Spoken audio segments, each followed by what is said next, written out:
فأرسل إليهم أشرف خلقه وأجل عبيده رحمة تعلقت إرادته الأزلية بخلق هذا العبد المحبوب فانتشرت آثار شرفه في عوالم الشهادة والغيوب فما أجل هذا المن الذي تقرب به المنان وما أعظم هذا الفضل الذي برز من حضرة الإحسان صورة كاملة زارت في هيكل محمود فتعطرت بوجودها أكناف الوجود وطرزت برد العوالم بالطراز التكريم اللهم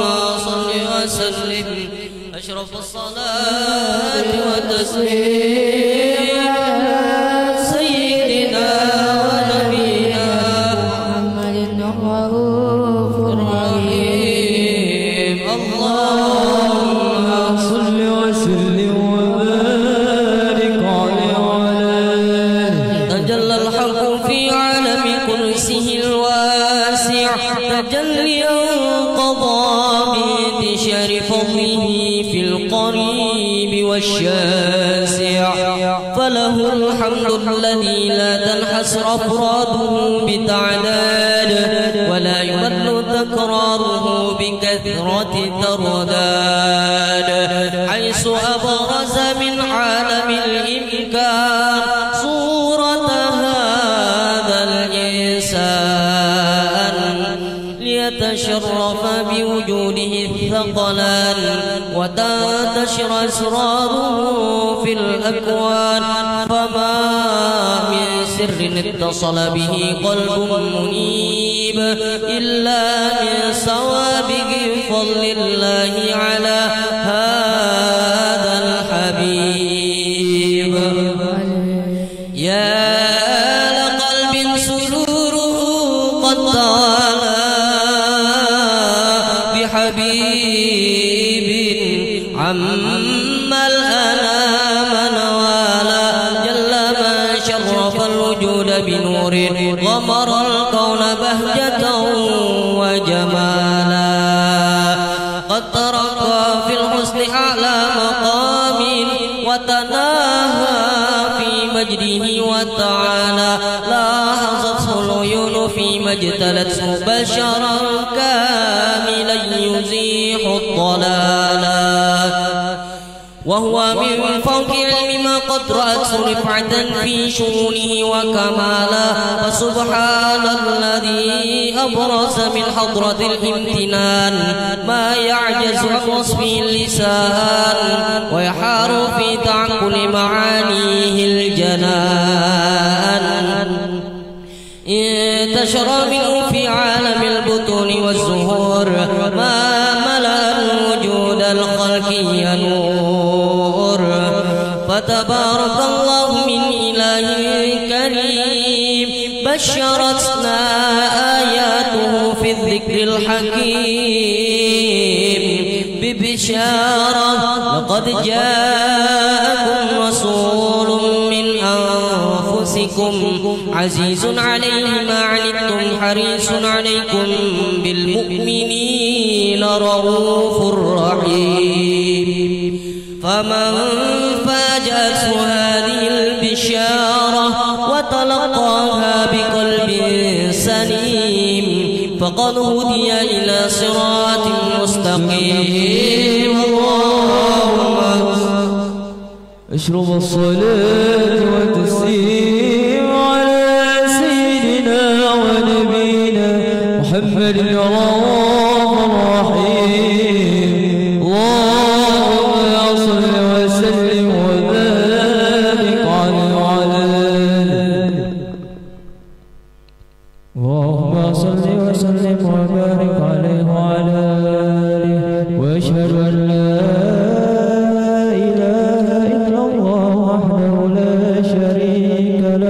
شهادة تغرب بها اللسان عما تضمنه الجنان من التصديق بها والإذعان، تثبت بها في الصدور من الإيمان قواعد، وتلوح على اليقين من سر ذلك الإذعان والتصديق شواهد. واشهد أن سيدنا ونبينا وشفيعنا وقرة أعيننا محمدا العبد الصادق في قوله وفعله والمبلغ عن الله ما أمره بتبليغه لخلقه من فرضه ونفله، عبد أرسله الله للعالمين بشيرا ونذيرا، فبلغ الرسالة وأدى الأمانة، وهدى الله به من الأمة بشرا كثيرا، فكان في ظلمة الجهل المستبصرين سراجا وقمرا منيرا، فما أعظمها من منة تقرب الله بها على البشر، وما أوسعها من نعمة انتشر سرها في البحر والبر.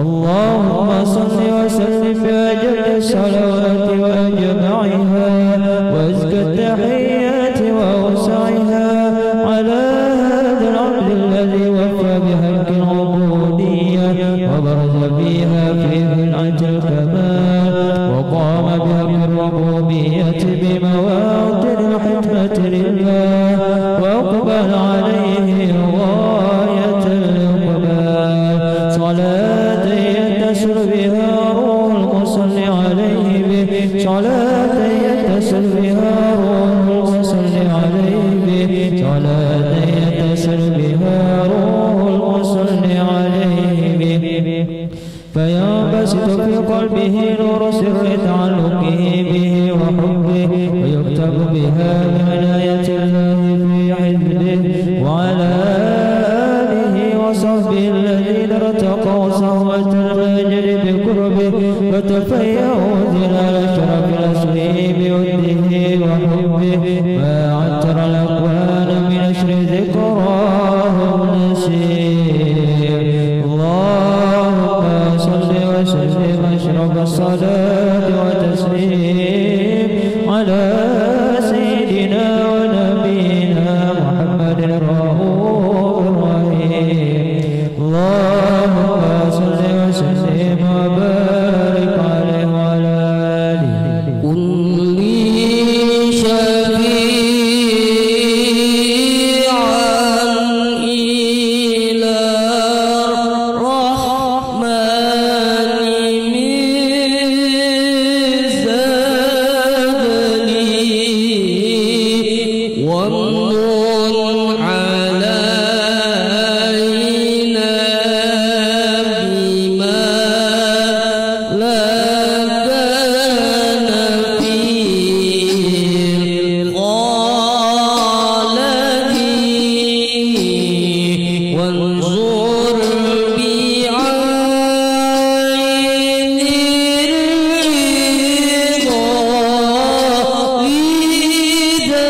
جوهرة مصونة والكون كله يصبح ويمسي في سرور وابتهاج بقرب ظهور إشراق هذا السراج والعيون متشوفة إلى بروزه متشوقة إلى التقاط جواهر كنوزه وكل دابة لقريش نطقت بفصيح العبارة معلنة بكمال البشارة وما من حامل حملت في ذلك العام إلا تسفي حملها بغلام من بركات وسعادة هذا الإمام ولم تزل الأرض والسماوات متضمخة بتر الفرح بملاقة أشرف البريات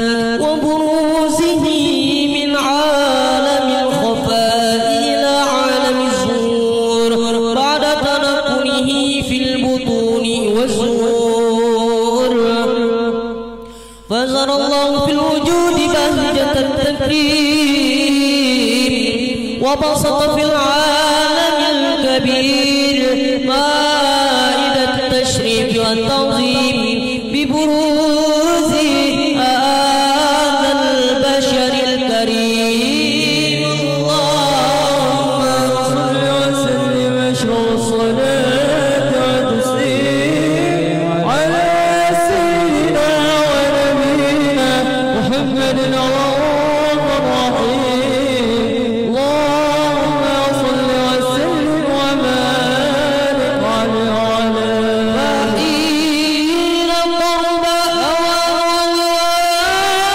هذا الحبيب علت السماوات والأرضون ومن فيهن بالترحيب وأنطاه الجود الإلهي على أهل وجود التسيج وألسنة الملائكة بالتبشير للعالمين داعين سبحان الله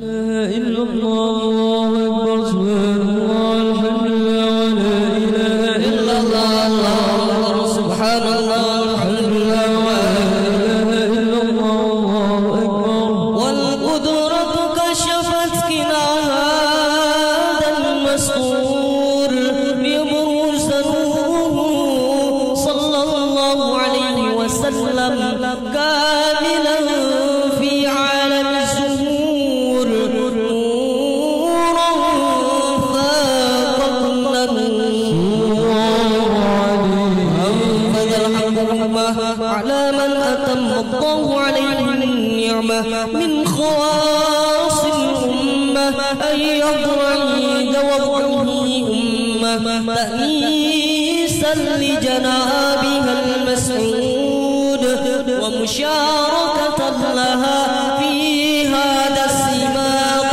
الممدود وحضرت بتوفيق الله السيدة مريم والسيدة آسيا ومعهما من الحور العين من قسم الله له من الشرف بالقسمة الوافية فأتى الوقت الذي رتب الله على وجوده وجود هذا المولود فانفلق صبح الكمال من النور على العمود وبرز الحامد المحمود مذعنا لله بالتعظيم والسجود صلى الله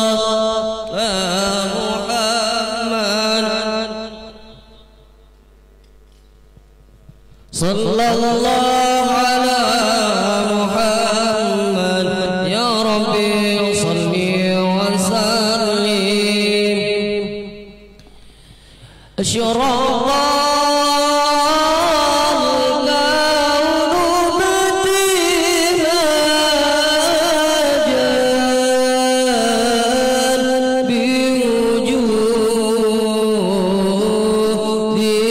المصطفى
مرحبا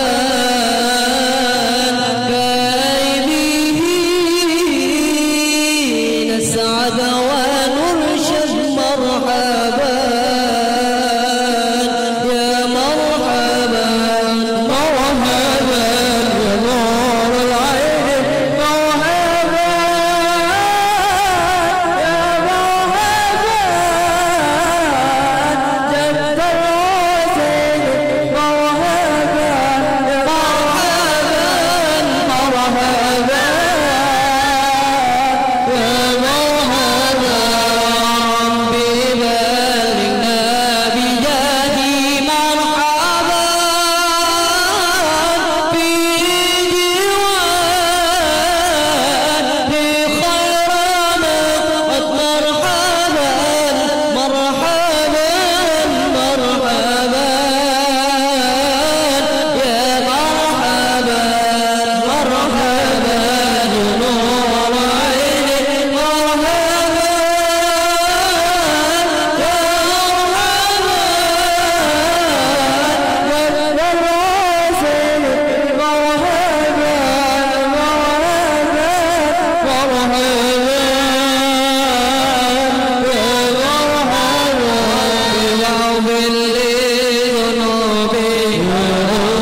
أعوذ بالله من الشيطان الرجيم. بسم الله الرحمن الرحيم. الحمد لله رب العالمين، والصلاة والسلام على أشرف الأنبياء والمرسلين وعلى آله وأصحابه أجمعين.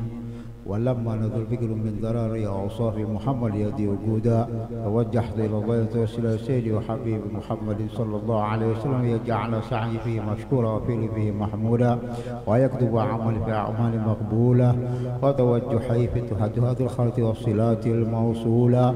اللهم يا من إليه تتوجه الآمل فتعوض ظافرة، وعلى باب إذتي تحط الرحال فتغشاها منه الفيوضات الغامرة. نتوجه إليك بأشرف الوسائل لديك سيد المرسلين عبدك الصادق الأمين سيدنا محمد الذي عمد رسالته العالمين، أن تصلي وتسلم على تلك الذات الكاملة مستودع أمانتك وحفيظ سرك وحضرة دعواتك الشاملة، الآب الأكبر محبيلك والمخصص بشرف الأظهار في كل موطن من مواد القرب والمظهر، قاسم عمدادك في عبادك وسيكون النفوس لإرشادك أهلي وإدادك سيد الكونين وأشرف الثقلين العبد المحبوب الخالص المخصوص منك بأجل الخصائص. اللهم صل وسلم عليه وعلى آله وأصحابه وأهل حضرة اقترابه من أحبابه. اللهم نقدم إليك جاه هذا النبي الكريم ونتوصل إليك بإشراف المقام العظيم أن تلاحظنا في حركاتنا وسكناتنا بعين عنايتك، وأن تحفظنا في جميع أطوارنا وتقلبتنا في جميع رعايتك وحصين وقايتك، وأن تبلغنا بشر القرب إليك وإلى هذا الحبيب غاية آمالنا، وتتقبل منا ما تركنا فيه من نياتنا وأعمالنا، وتجعلنا في حضرة هذا الحبيب من الحاضرين، وفي طلق دبائه من السالكين، ولحقك وحقه من المعدين، ولأحدك من الحافظين. اللهم إننا أطمع في رحمتك الخاصة فلا تحرمنا، وظنونا جميلة هي وسيلتنا إليك فلا تحيبنا. آمنا بك وبرسولك وما جاء به من الدين، وتوجهنا به إليك مستشفعين أن تقابل المذنب منا بالغفران، والمسيء بالإحسان، والسائل بما سأل، والمؤمل بما عمل، وأن تجعلنا ممن نظر هذا الحبيب ووازره وواله وظاهره، وعما ببركته واشرفه بجهد أولادنا ووالدينا وأهل قدرنا ووادينا وجميع المسلمين والمسلمان والمؤمنين والمؤمنات في جميع الجهات، وذرة الدين قوي في جميع أقطار منشورة، ومعالم الإسلام والإيمان بأهلها معمورة معنى وصورة. واكشف اللهم كربة المكروبين، واقضي دين المدينين، واغفر للمذنبين، وتقبل توبة التائبين، وانشر رحمتك على عبادك المؤمنين أجمعين، واكفي شر المعتدين والظالمين، وابسط العدل بولاهة الحق في جميع النواحي والأقدار، وأيدهم بتأجير من عندك، ونصر على المعاندين من المنافقين والكفار. واجعلنا يا ربي في الحسن الحصين من جميع البلايا، واجعلنا يا ربي في الحسن الحصين من جميع البلايا، واجعلنا يا ربي في الحسن الحصين من جميع البلايا، وفي الخذ المجين من الذنوب والخطايا، وأدمنا في العمل لطاعتك وصدقك في خدمتك قائمين. وإذا توفيتنا فتوفنا مسلمين مؤمنين، واختم لنا منك بخير أجمعين. وصل وسلم على هذا الحبيب المحبوب يتسامى الأرواح والقلوب، وعلى آله وصحبه ومن إليه منسوب. وآخر دعوانا أن الحمد لله رب العالمين. سبحان ربك رب العزة عما يصفون، والسلام على المرسلين، والحمد لله رب العالمين. وسر الفاتحة.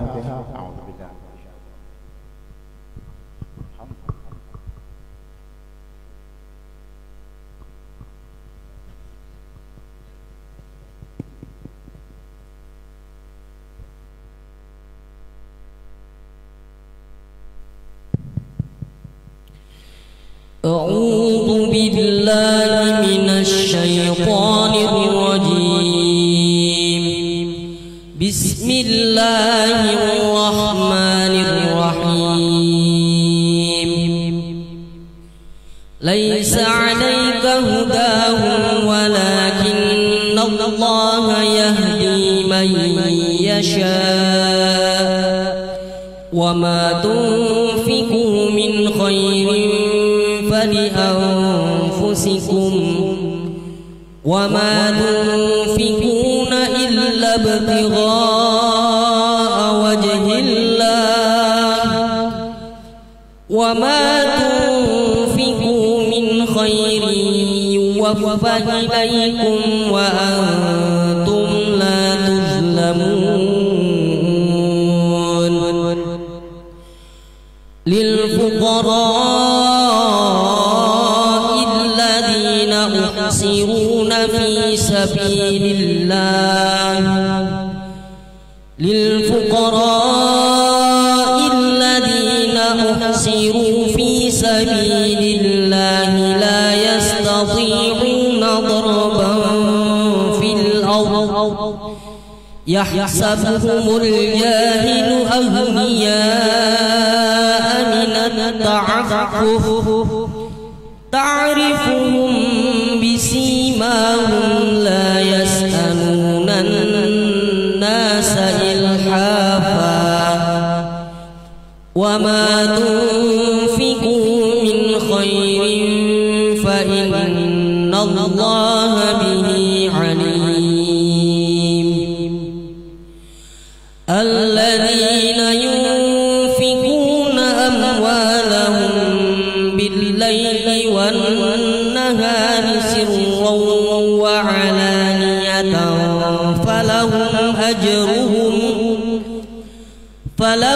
أجرهم عند ربهم ولا خوف عليهم ولا هم يحزنون الذين يأكلون الربا لا يقومون إلا كما يقوم الذي يتخبطه الشيطان من المس ذلك بأنهم قالوا إنما البيع مثل الربا وأحل الله البيع وحرم الربا فمن جاءه موعظة من ربه فانتهى فله ما سلف وأمره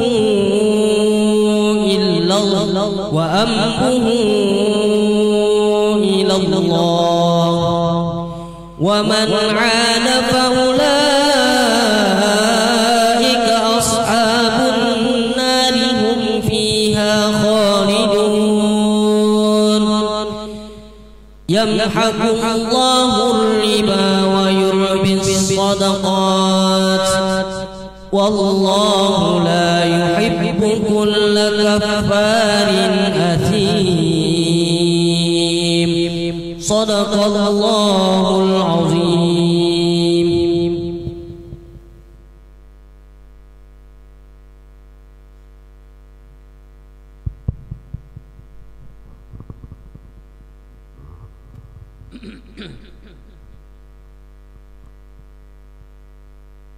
Insyaallah tahlil terakhir ya, biar mata masih melek, dengar dulu nanti terakhir tahlil.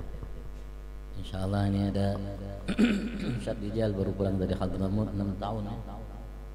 4 tahun di Hadramaut insyaallah di Salim.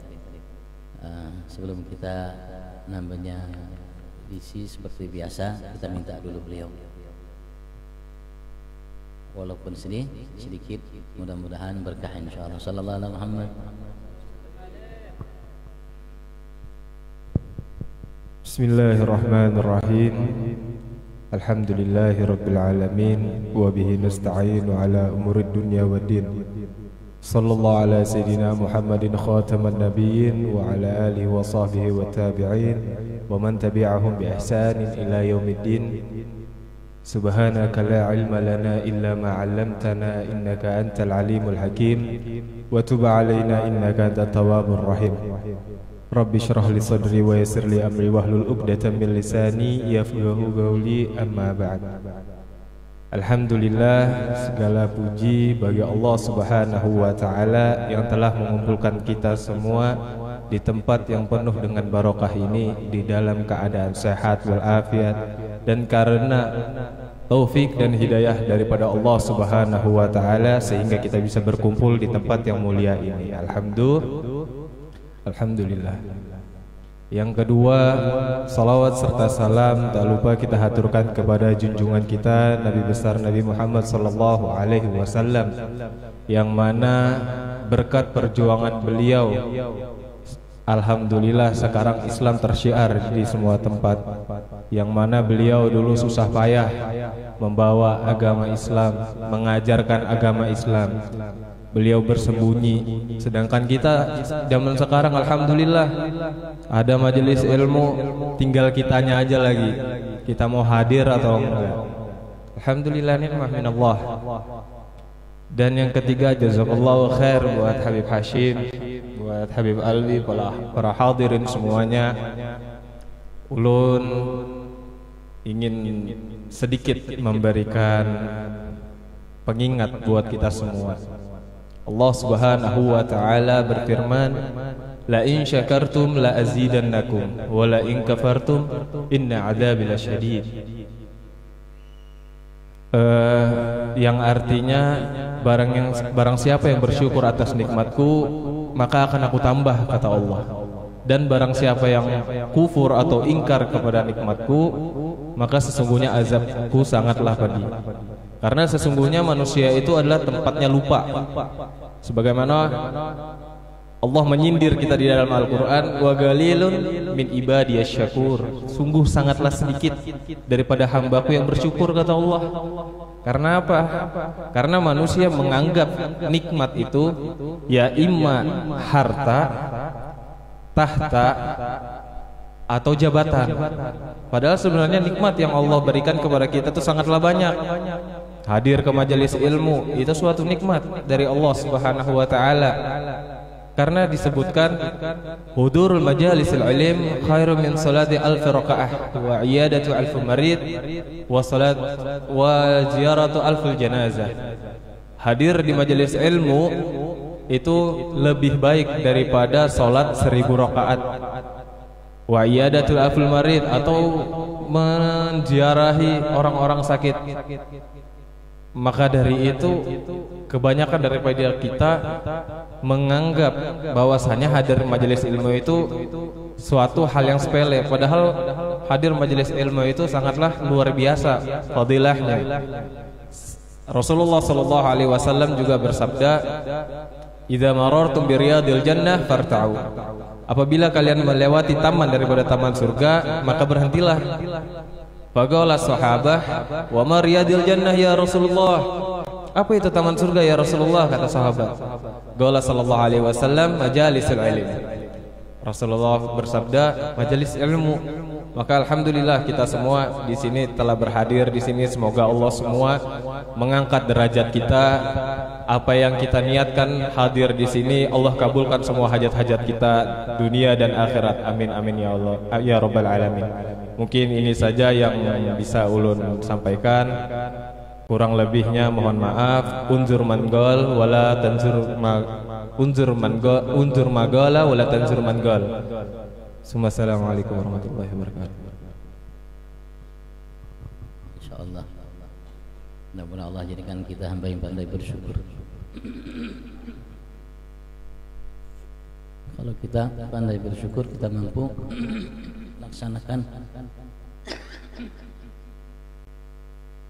apa yang kita ikrarkan selalu di hadapan Allah, iyyaka na'budu. Hanya kepada Engkau ya Allah kami akan selalu menyembah saat ini dan seterusnya. Kalau kita pandai bersyukur atas semua nikmat yang diberikan oleh Allah, maka kita mampu menjalankan iyyaka na'budu. Karena syukur kita menggunakan nikmat yang diberikan oleh Allah Subhanahu wa taala sesuai apa yang diinginkan oleh Allah Subhanahu wa taala. Allah minta kepada kita setiap nikmat yang Allah berikan untuk kita gunakan, tempatkan sesuai dengan tempatnya. Itu yang diminta oleh Allah Subhanahu wa taala. Dan Allah berjanji bagi siapa yang di antara kita melakukannya, Allah akan tambah itu nikmat. Kita duduk bersini, duduk seperti di sini, majelis ini malam hari ini. Dan setiap duduk di majelis ya bagian daripada tanda syukur kita. Dan ketika kita duduk di majelis seperti ini, kita melakukan syukur kita terhadap semua karunia nikmat yang diberikan oleh Allah, baik secara lahir atau secara batin.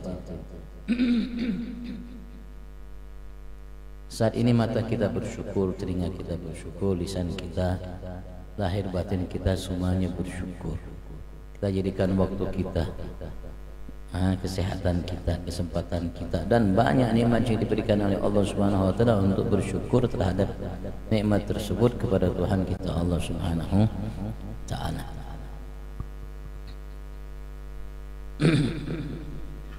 Ya, kalau seandainya yang saya baca ini sudah kemarin dibaca, ya mungkin mengulangi karena tidak ada tandanya Pak. kita baca sedikit ngambil berkah Habib Ali Habsyi. Karena tadi sudah kita mengambil berkah dengan membaca maulid. Nah, kita ngambil berkah untuk kedua kali dengan namanya berupaya untuk memahami sedikit apa yang kita pahami dari maulid. Dan bahwasanya maulid itu bukan hanya sekedar kita membaca sejarah Nabi besar Muhammad sallallahu alaihi wasallam, tapi di dalamnya ada pengetahuan dengan berbagai macam hikmah yang ada di dalamnya. Dari pengetahuan-pengetahuan yang layaknya bagi setiap kita sebagai hamba yang beriman untuk mengetahui dan memahaminya. Dan ia merupakan bagian daripada kunci kesuksesan kita, agar kita mampu menjalankan dua syahadat, dua kalimat syahadat, asyhadu an la ilaha illallah wa asyhadu anna muhammadar. Kita tidak akan mungkin mampu menjalankan asyhadu an la ilaha illallah tanpa wa asyhadu anna muhammadar, dan kita juga tidak akan mampu menjalankan asyhadu anna muhammadur rasulullah tanpa wa asyhadu an la ilaha illallah. Harus dua-duanya jalan. Allah mengatakan wa man yuti'illaha war rasul, barang siapa yang taat kepada Allah dan Rasul. Allah menegaskan bahkan wa man yuti'ir rasul faqad ata Allah, barang siapa yang taat kepada Rasulku maka sungguh ia telah taat kepada aku Allah. Makanya Nabi besar Muhammad berpesan kepada kita dua pusaka, bukan satu pusaka, Al-Quran wa kitab Allah wa sunnati, Al-Quran dan sunnahku kata Rasulullah. Tidak boleh dipisah, tidak boleh dipisah, dan tidak boleh satu. Saya mengatakan ma in tamassaktum bihima, keduanya, tidak boleh salah satu di antaranya. Bihima, keduanya. Ya la qalbin suruluhu qad tawala bihabibin ammalana manawala. Ya la qalbin, duhai sungguh hati ini, saya terjemahkan sesuai kemampuan saya dalam memahaminya ya. Karena barangkali antum memahami hal yang lain, bukan saya yang saya terjemahkan. Karena mungkin banyak hikmah pengetahuan yang tersimpan di dalamnya. Dan semua kita mungkin bisa memahami beda sesuai kemampuan yang kita miliki, Duhai hati, sungguh sururuhu, kebahagiaannya, kegembiraannya, gatawala, sungguh telah tertuju secara keseluruhan bihabibin, terhadap seseorang kekasih, ammal anama nawala, yang amma umum, al-anam terhadap setiap manusia yang ada, terutama bagi kita umat Nabi Agung Muhammad sallallahu alaihi wasallam, nawala, anugerah yang diberikan oleh Allah Subhanahu wa taala melalui beliau Nabi Agung Muhammad sebagai kekasih Allah Subhanahu wa ta'ala. Hatiku ini gembira, senantiasa selalu yang dipenuhi oleh kecintaan yang luar biasa terhadap seseorang kekasih yang semua manusia, terutama kita umat, bahkan bukan hanya kita umat, semua manusia yang ada mendapatkan karunia-karunia dari Tuhannya Allah Subhanahu wa taala. Wasilah ini kekasih, yaitu Nabi Agung Muhammad sallallahu alaihi wasallam. Nikmat lahir batin yang kita dapatkan selama ini, yang didapatkan oleh orang sebelum kita, bahkan didapatkan oleh para nabi dan rasul umat mereka, dan yang kita dapatkan di muka bumi ini, di dunia ini, dalam kehidupan ini, yang akan kita dapatkan nanti kelak di akhirat, di surga Allah dan segala kenikmatannya, bihabibin, sebab wasilah seseorang kekasih Allah Subhanahu wa taala, Nabi Agung Muhammad sallallahu alaihi wasallam, karena beliau wasilatul uzma, wasilah terbesar yang Allah Subhanahu wa taala berikan kepada bahkan bukan hanya manusia, semua makhluk yang diciptakan oleh Allah Subhanahu wa taala. Ulama mengatakan Allah Subhanahu wa taala utus Nabi besar Muhammad kepada kita bangsa jin dan manusia risalah takrib, diutus untuk takrib, membebankan kepada kita perintah yang harus kita jalani, dan begitu juga perintah yang harus kita jauhi. Yang wajib harus kita jalani, yang haram harus kita jauhi. Itu juga hukum Islam yang lainnya, sunnah, makruh, mubah. Sunnah, makruh, mubah.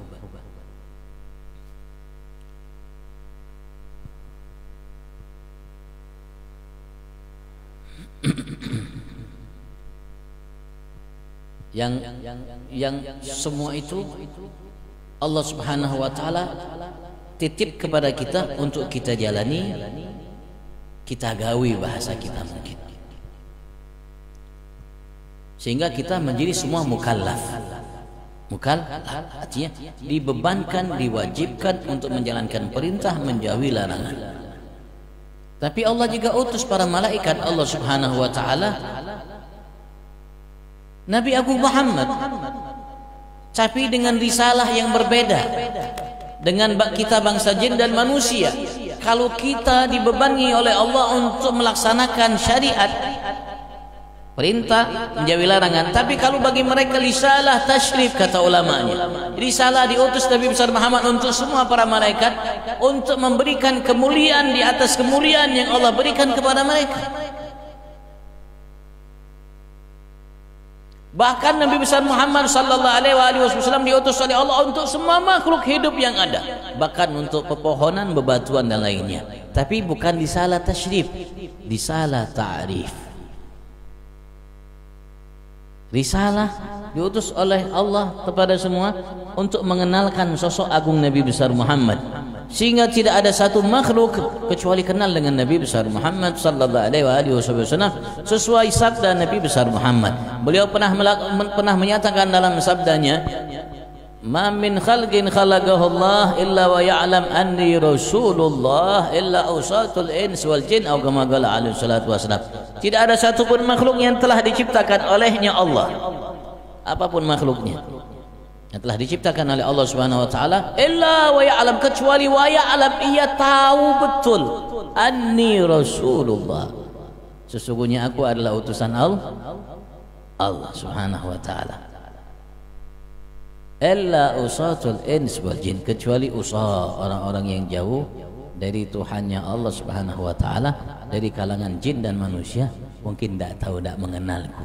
Tapi selain mengenal, langit mengenal, bumi mengenal, semua yang ada di langit bumi mengenal. Makanya kalau kita baca namanya sirah, sejarah, ada yang namanya irhas, ada yang namanya mukjizat Nabi Agung Muhammad. Irhas itu adalah kejadian yang luar biasa yang nampak pada seorang nabi dan rasul sebelum dia diutus untuk menjadi seorang nabi rasul, namanya irhas.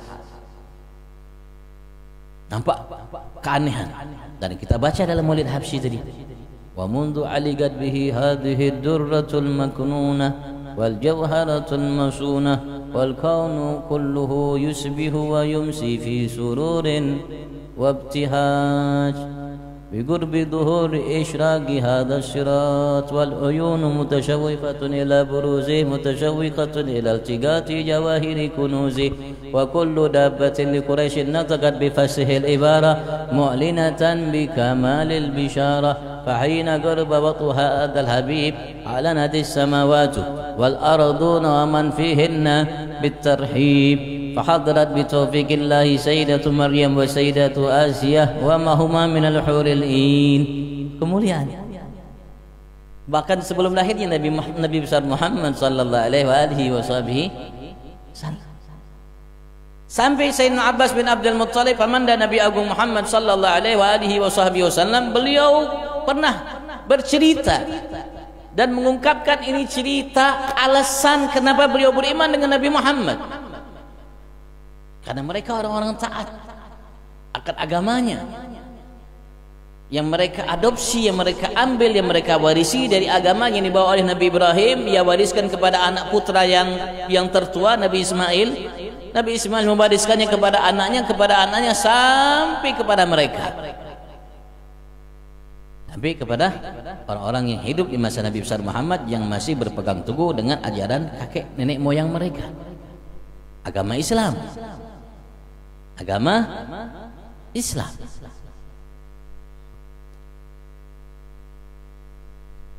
Karena ya Sayyidina Abbas bin Abdul Muttalib agak terlambat namanya beriman dengan Nabi besar Muhammad sallallahu alaihi wasallam setelah Rasulullah hijrah.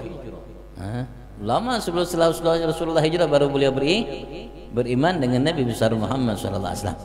Tapi ketika ia mengungkapkan alasan keimanannya, di antaranya beliau mengatakan, "Ya Rasulullah, sesungguhnya aku beriman kepada engkau karena sebab dahulu cerita lawas, cerita sekitar mungkin 50 tahun yang lalu. Ceritanya terjadi sekitar 50 tahun yang lalu. Masih terngiang-ngiang, masih diingat, masih segar dalam ingatan Sayyidina Abbas bin Abdul Muttalib, paman dari Rasulullah dan saudara susuan Rasulullah sallallahu alaihi wasallam.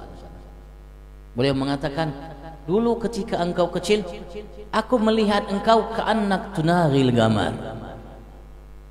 Engkau, bahasa kita, begayaan, bercanda, mesra dengan bulan purnama, dengan bulan. Ka'annak tunaril gamar. Seakan-akan aku lihat engkau kala itu sedang bercanda, bermain ketika engkau masih bayi, si digendong dengan namanya bulan purnama, dengan bulan, main dengan bulan. Ketika engkau mengalahkan tanganmu ke arah sini, aku lihat bulan itu bergeser ke arah tanganmu. Ketika engkau mengarahkan situ, bulan aku lihat bergeser. Itu masih namanya segar ingatannya namanya oleh Sayyidina Abbas bin Abdul Muttalib, paman dan Nabi Agung Muhammad sallallahu alaihi wasallam. Apa kata Rasulullah? Jawabnya, "Na'am. Betul Anda wahai pamanku. Kuntu uhaddithuha wa tuhaddithuni." Kala itu aku bicara dengannya dan ia pun bicara dengan bulan. Mainan Nabi besar Muhammad waktu kecil sama bulan. Mana jarak bulan dengan Nabi besar Muhammad sallallahu alaihi wasallam. Rasulullah tidak menyangkal, bahkan beliau membenarkan, "Na'am kuntu uhaddithuha wa tuhaddithuni." Iya, kala itu aku bicara dengannya dan ia pun bicara denganku, kata Nabi besar Muhammad sallallahu alaihi wasallam. Maka ya tidak mustahil ketika Rasulullah diangkat menjadi seorang Nabi Rasul, bayinya sudah bisa seperti itu, yang menunjukkan betul beliau dikenal oleh semua makhluk ciptaan Allah Subhanahu wa ta'ala. Ketika Rasulullah diminta oleh kufar Quraisy untuk membelah bulan sebagai tanda bukti kebenaran risalah yang dibawa oleh beliau, Rasulullah nampakkan, tunjukkan. Dan sudah diminta kepada mereka, andaikan aku membelah bulan, apakah kalian mau beriman? Mereka mengatakan siap. Tapi itulah hidayah mahal. Dibelah oleh Rasulullah bulan. Tidak pakai tongkat, tidak pakai apa-apa. Rasulullah belah bulan, mengisyaratkan bulan aja. Terbelah bulan. Satu di atas gunung, satu di bawah gunung. Jabal Abi Qubais di Mekah sana. Satu di atas gunung, satu di bawah gunung. Mereka mungkin kucuk-kucuk mata, bujur atau tidak ini, sampai mereka mengingkarinya, sampai mereka bertanya kepada semua yang datang dari luar ke Mekah, apakah kalian di malam itu melihat bulan terbelah? Semua mereka mengatakan iya. Ada riwayat mereka utus orang-orang mereka kufar Quraisy datang ke Romawi, datang ke Persia, datang ke ke tempat-tempat yang jauh untuk bertanya kepada mereka, apakah malam itu mereka melihat bulan terbelah? Ketika semua datang mereka mengatakan iya, mereka melihat bulan terbelah. Apa jarnya kata mereka? Masya Allah, semua disihir oleh Muhammad. Sudah beriman? Semua disihir oleh Muhammad, sampai bulan pun disihir Muhammad. Sihir Muhammad.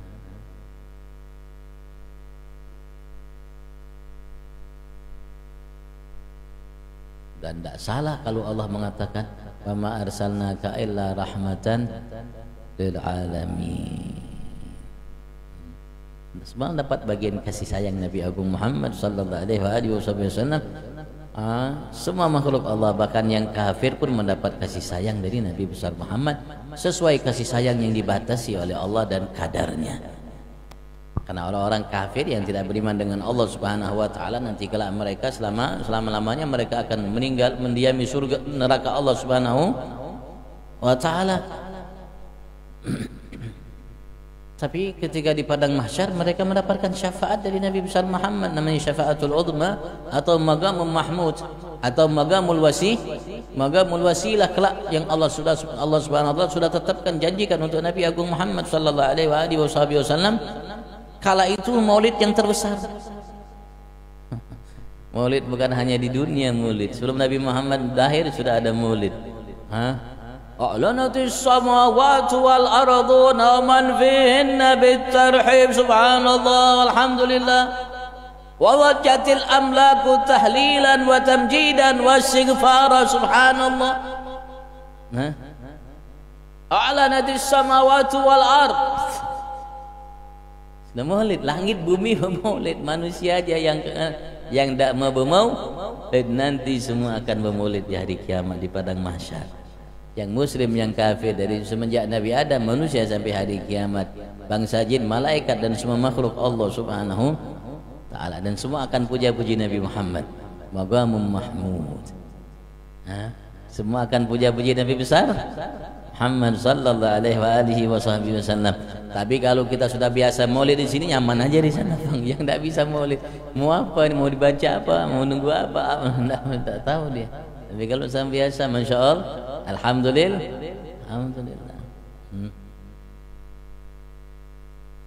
Semua dapat bagian daripada rahmat Nabi besar Muhammad sallallahu alaihi wasallam.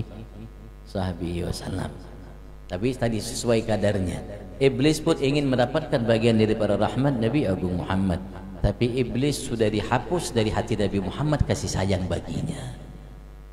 Ya, makanya Rasulullah dibelah dadanya, dibuang hadus syaitan minhu, bagian kasih sayang yang dimiliki oleh Nabi Muhammad untuk semuanya,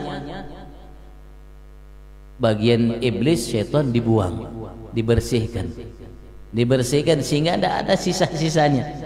Abu-abunya, bintik-bintiknya, debu-debunya pun tidak ada. Sampai 4 kali itu ada namanya hati Nabi Muhammad dibersihkan, biar tidak ada sisa walaupun sedikit kasih sayang. Makanya iblis nanti kelak di hari kiamat naik tingginya kayak damar, sudah tinggi naik lagi, Bang.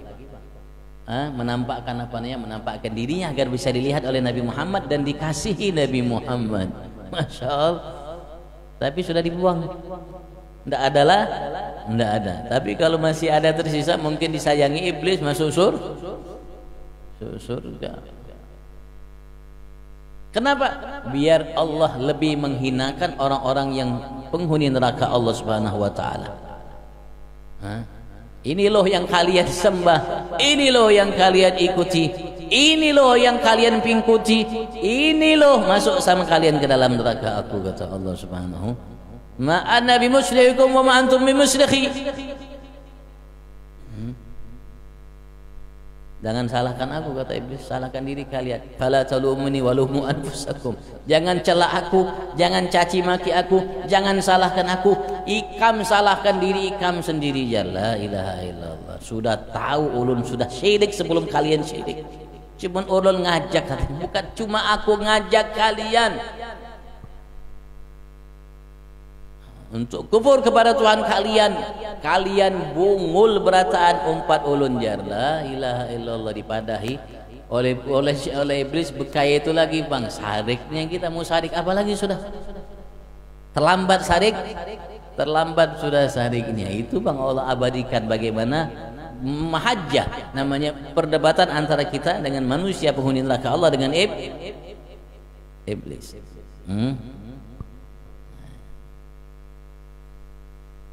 Dan tidak salah kalau Allah mengatakan wa ma arsalnaka illa rahmatan lil alamin. Dan semua akan melihatnya nyata dengan mata kepala mereka sendiri.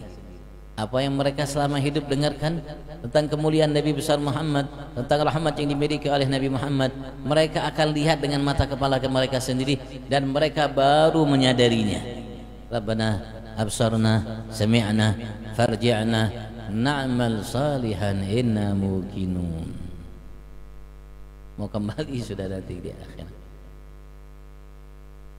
Kalau syi'na la'atayna kulla nasim hudah walakin haqqal qawlu minni la amna anna jahannam minal jinnati wan nasi ajma'in fadhuqu bima nasitum liqa'a yaumikum hadza inna nasinakum.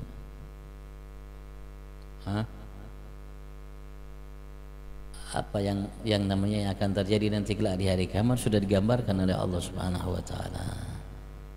Jalla man syarrafal wujuda binurin. Alangkah agungnya seseorang syarrafal wujud, ia telah memuliakan alam wujud ini binurin dengan cahaya. Ghamarul kauna bahjatan wa jamala, yang meliputi alam semesta ini dengan bahjatan wa jamal, dengan keindahan, kecantikan, keelokan yang memukau, yang cahayanya menembus segala sesuatu.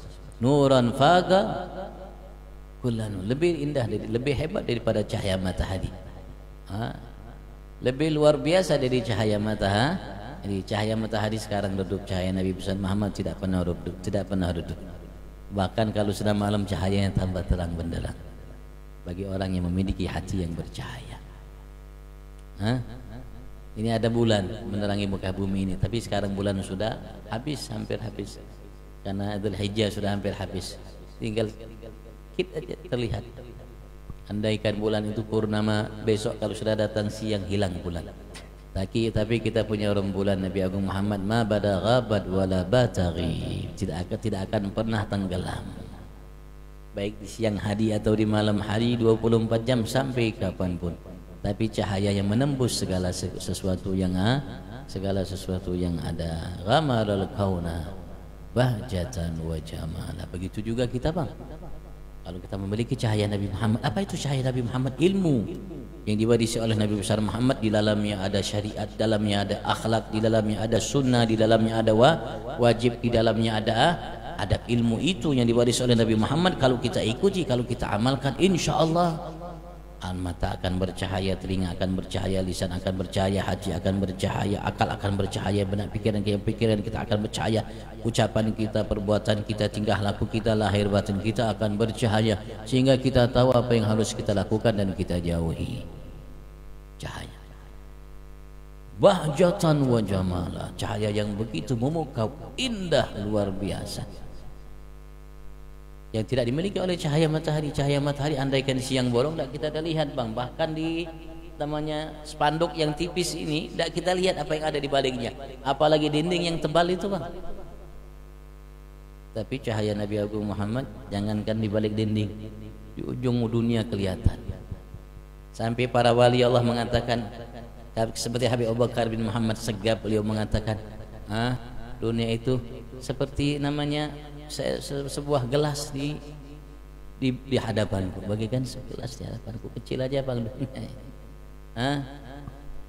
Karena dia bisa tahu, karena Allah nampakkan, karena Allah tunjukkan, dan karena Allah yukshaf lahu, Allah bukakan baginya, sehingga dia bisa lihat. Dengan mata mana? Kan dengan mata ini, dengan mata ini. Karena mata ini pandangannya terbatas, terhalang dengan penghalang. Tapi kalau ini punya mata melihat, maka akan tembus semuanya, dan tidak ada satu yang mampu menghalanginya. Bahkan ia akan menembus namanya jagat raya yang di atas sana. Dia akan menembus segala sesuatu. Bahkan ia bisa melihat Tuhannya Allah Subhanahu wa taala. Makanya kita harus memperbanyak melaksanakan sunnah Nabi besar Muhammad, di samping kita melaksanakan yang wajib. Yang wajib kita laksanakan yang benar. Yang pertama kali yang harus kita berupaya selalu setiap hari sholat. Kalau kita berupaya sholat kita lebih baik, paling tidak kita jaga kualitas sholat kita, sebagaimana kita jaga kualitas makan kita, kualitas namanya minum kita, kualitas macam-macam. Ya, kita juga harus jaga kualitas sholat Kita harus jaga kualitas sholat kita, Bang. Jangan sampai sholat kita kayak itu aja. Setahun 2 tahun kayak itu aja. 10 tahun, 50 tahun, 50 kayak itu. Innalillahi wa inna ilaihi raji'un. Kapan meningkatnya? Harus meningkat. Harus lebih baik, harus lebih sempurna. Harus sholat kita itu membuat kita dekat dengan Allah. Jangan sampai kita sholat malah bertambah jauh dengan Tuhan kita. Rasulullah mengatakan, "Man lam tanha sholatuhu 'anil fahsya'i wal munkar." Siapapun yang sholatnya tidak mencegah dirinya dari perbuatan keji mungkar, lam yakun minallahi illa bu'dan atau kama qala alaihi wasallam. Ia tidak memiliki jarak antara ia dengan Tuhannya Allah kecuali bertambah jauh. Bertambah jauh. Nah, mudah-mudahan Allah Subhanahu wa taala mudahkan kita untuk menyempurnakan salat kita, lahir batin kita, dan mudah-mudahan Allah jadikan kita hamba yang sempurna. Terutama kita memiliki nafsu yang sempurna. Sebagaimana yang Allah isyaratkan, ya ayyatuhan nafsul mutmainnah irji'i ila rabbiki radiyatan mardiyah fadkhuli fi ibadi wadkhuli jannati. Mudah-mudahan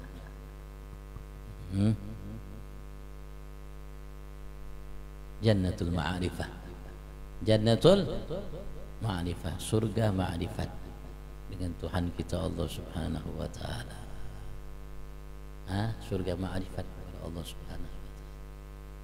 Mudah-mudahan Allah berikan kita itu sebelum tutup umur kita insyaallah. Allahumma amin. Karena itu merupakan satu yang termahal yang ada di muka bumi ini, yang Allah siapkan bagi hambanya, yang sedikit hanya yang bisa meraih, merebut dan mendapatkannya. Mudah-mudahan kita termasuk salah satu di antara mereka. Dan mudah-mudahan kebaikan majelis ini sampai ke ujung dunia, barat sampai timur, manusia dan masjid yang masih hidup, yang sudah meninggal, dan semua makhluk Allah kebahagiaannya insyaallah. Allahumma amin.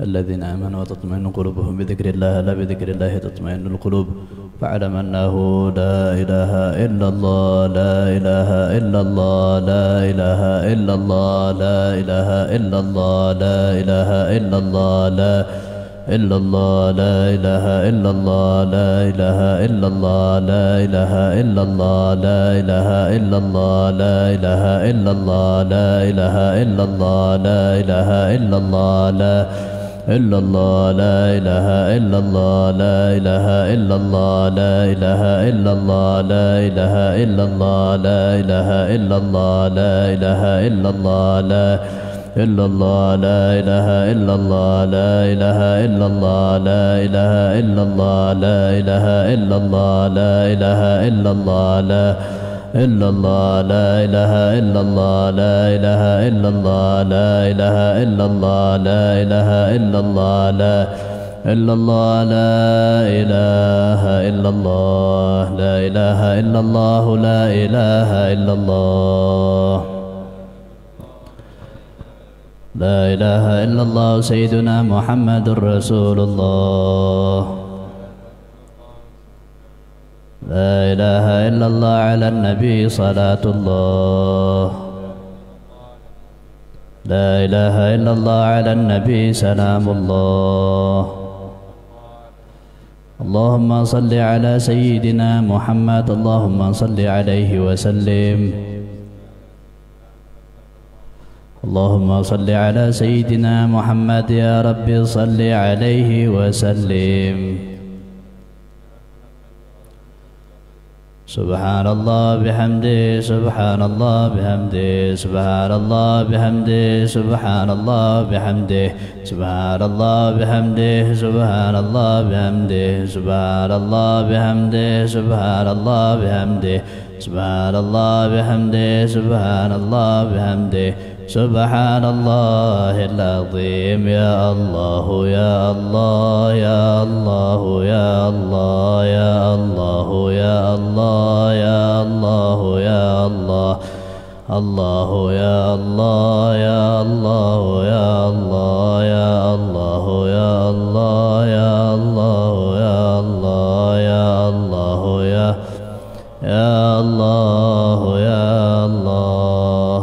اللهم صل على حبيبك سيدنا محمد وعلى آله وصحبه وسلم. اللهم صل على حبيبك سيدنا محمد وعلى آله وصحبه وبارك وسلم.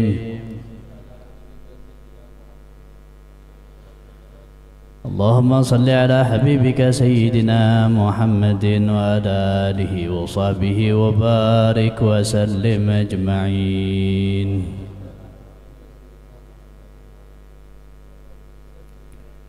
الفاتحة وآيات الكرسي وثلاثة من قول الله أحد والمعوذتين نقدم ثواب ذلك إلى حضرة سيدنا ونبينا محمد صلى الله عليه وآله وصحبه وسلم وجميع الآل والأصحاب وجميع مشايخنا الكرام والأحبابنا الكرام وجميع الصالحين والأولياء من مشارق الأرض لما قرب بها ولجميع المسلمين والمسلمات والمؤمنين والمؤمنات وإلى حضرة النبي محمد صلى الله عليه وآله وصحبه وسلم. الفاتحة.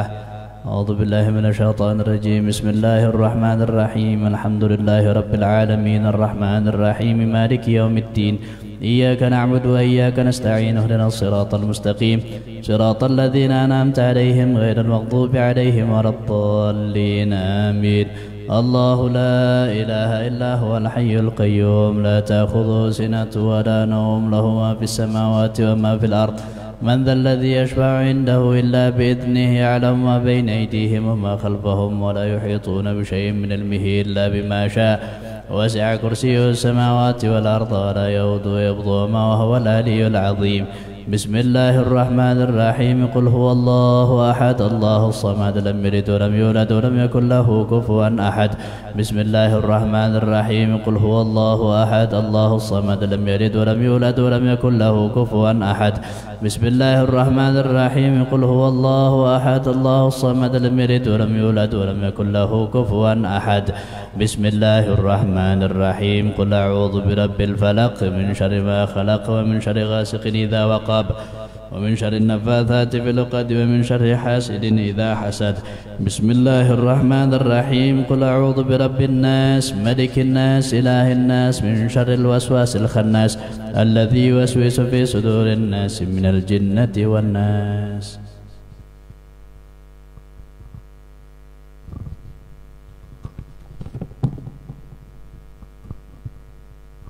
بسم الله الرحمن الرحيم. الحمد لله رب العالمين اللهم صل وسلم وبارك على سيدنا محمد وعلى ال سيدنا محمد.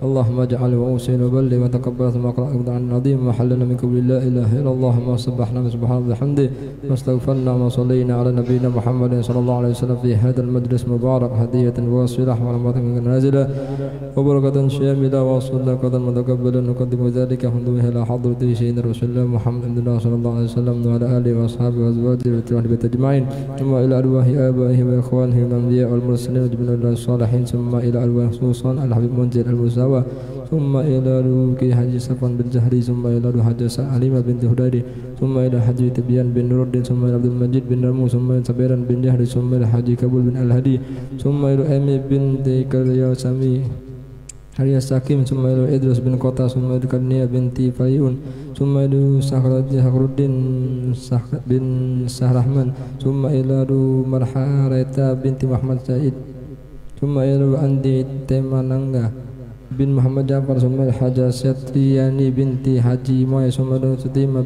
كفية بنت سراسة ثم إلى مسير بن كسيو ثم إلى إندang Dwi Sentianingsi bin Mustamad ثم إلى حاجة مناسب بنت اسكندر ثم إلى حاجة جيلان بنت اسكندر ثم إلى حاجة نينسي بنت سنردي ثم إلى سنرد بن عبد الله ثم إلى عبد الغني بن بحر الدين ثم إلى حاجة بحرية بن رئيس ثم إلى أتل بن مختار ثم إلى محمد يوسف بن درحام ثم إلى موسى بن علي ثم إلى مقرب بن نوري ثم إلى حاجة عبد الرحمن بن كمال الدين ثم إلى حاجة حسنة بنت حاجة مبا ثم إلى محمد الكفري بن أروين ثم إلى حاجة سني Haji Sani bin Tuhabau summa ila du Rusmani bin Jantrang summa ila du Hanura bin Lamisi summa ila Mursyid bin Sabiran summa ila wahi muslimin muslimat wal mu'minina mu'minat anallahu yaghfir lahum warhamhum wa yaskinhum jannata bi rahmati walidina wa bihim khassah wa jami' amwatina wa amwatil muslimin 'amma awsilillahumma thawaba dhalika minna ilayhim waj'alhum nuran yas'a ta'ala baina aydihim Allahumma ij'al fida'an lahum minan nar wa fikakan lahum minan nar وحجابا لهم من النار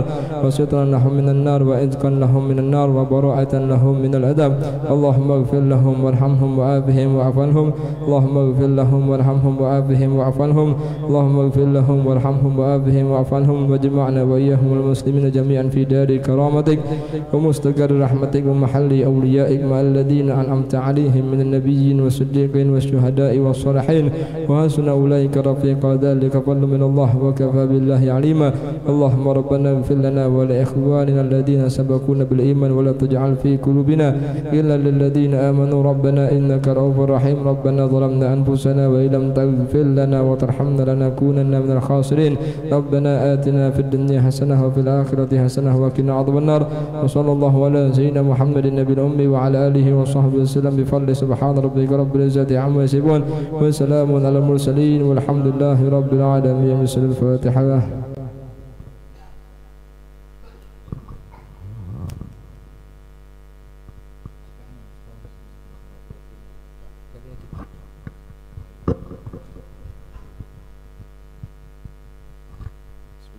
Alhamdulillah rabbil alamin. Allahumma shalli ala sayyidina Muhammad wa ala ali sayyidina.